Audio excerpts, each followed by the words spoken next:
বছরের প্রথম তরমুজ খেলাম আজকে, সেই সাথে গিয়েছিলাম তোমাদের ভাইয়াকে হেল্প করতে। ছেলে মানুষের কাজ কি আর মেয়ে দিয়ে হয়? এই কাজ করতে গিয়েছিলাম তোমাদের ভাইয়ার সাথে, সেটা দেখতে হলে সম্পূর্ণ ভিডিওটা দেখতে হবে। আর ভয়েস দিতে এসে তো বেহাল অবস্থা আমার। হ্যালো এভরিওয়ান, আসসালামু আলাইকুম। কেমন আছো তোমরা সবাই? আলহামদুলিল্লাহ, আল্লাহ তাআলার অশেষ রহমতে আমরা সবাই অনেক বেশি ভালো আছি। শুক্রবারের দিন আজকে তো বাজার করবে, যদিও মাছ বাজার আজকে করা হয়নি। আজকে অনেক ধরনের সবজি বাজার করা হয়েছে, মানে প্রতি শুক্রবারই করা হয়, তবে আজকেও করা হয়েছে। সব ধরনের সবজি আমি এখানে গুছিয়ে রাখছিলাম। এখানে এনেছিল আলু, মিষ্টি কুমড়া, পেঁয়াজ, গাজর, বেগুন, আরো অনেক ধরনের সবজি ছিল, কাঁচামরিচ ছিল, ধনিয়া পাতা ছিল। আসলে শুক্রবার বাজার করে রাখে, সারা সপ্তাহ বাজার করার সময় নাই, ঠিক এই কারণেই একেবারে অনেকগুলো শাকসবজি একসাথে নিয়ে আসে। আর প্রথমেই তো বলেছিলাম ছেলেদের কাজ কি আর মেয়েদেরকে দিয়ে হয় নাকি, সেটা বলার কারণ হলো এই তো তোমাদের ভাইয়া এখানে তার পোড়াচ্ছিল, এইগুলো আমাকে বাঁচতে বলতেছিল, কিন্তু এগুলো কি আমাকে দিয়ে হয় বলো? তারপরও করতে গিয়েছিলাম, তবে একটুও পারিনি। তবে আমি যেটা পারি সেটাই এখন করতে এসেছি। একটা জামা কেটে নিয়েছিলাম, এটাই অল্প একটু সেলাই করেছি। আর বাবু তো বিরক্ত শুরু করে দিয়েছিল, তারপর আর সেলাই করতে পারিনি। নিজের জামা তো একটু একটু করে সেলাই করব,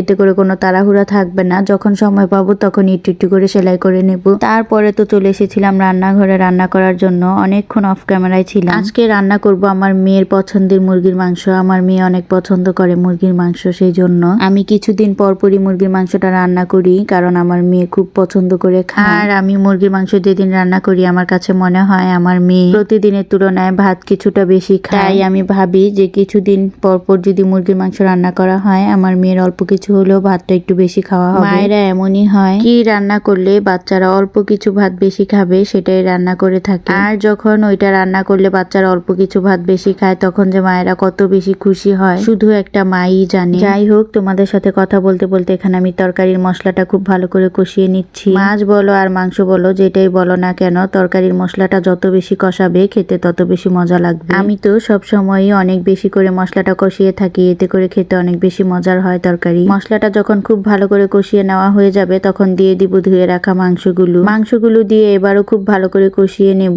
তবে মাংস দেওয়ার পর আর একটুও পানি ব্যবহার করব না। মাংসের মধ্যে থেকে যে পানিটা উঠে আসবে, ঠিক ওই পানিটা দিয়েই কিন্তু মাংসটা আমি খুব ভালো করে কষিয়ে নেব। এতে করে তরকারি স্বাদটা অনেক বেশি বেড়ে যাবে। ভিডিওর শুরুতেই তো বলেছিলাম বছরের প্রথম তরমুজ খাবো আজকে। এই বছরে এই প্রথমই তরমুজ নিয়ে আসা হয়েছে। তরমুজটা আমার অনেক বেশি পছন্দের একটি ফল। আমি তরমুজ অনেক বেশি পছন্দ করি। শুধু আমি না, আমার মেয়েও অনেক বেশি পছন্দ করে তরমুজ। সব ফল ফ্রুটস একসাথে কেটে রেখে দিয়েছিলাম, তারপরে তো ইফতারের সময় চলে এসেছে। আর এই তো এখন আমি ইফতার করে নিচ্ছি। আজকের ইফতারে ছিল পায়েস, মানে দুধ লাউ যেটাকে বলে। অনেক অঞ্চলে খায়, আবার অনেক অঞ্চলে খায় না, তবে আমাদের এখানে দুধ লাউ খায়। শুধু খায় বললেও ভুল হবে, অনেক বেশি পছন্দ করে খায়। লাস্টে তো বিরিয়ানি ছিল। আজকে বিরিয়ানি খেতে খেতে বিদায় নিয়ে নিচ্ছি। দেখা হবে নতুন কোনো ভিডিওতে।